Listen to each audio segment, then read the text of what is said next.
আসসালামু আলাইকুম। দেখেন এখান থেকে সমস্ত স্টেজগুলো সাজানো হচ্ছে, কত সুন্দরভাবে সাজানো হয়েছে।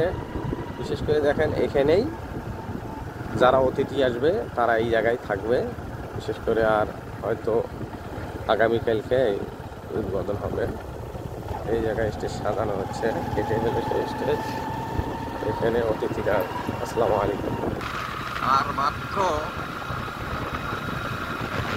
শুধু আজকের রাত শেষ হলেই আমাদের ব্রিজ উদ্বোধন হবে ইনশাআল্লাহ। সবাই আসবেন, সবাই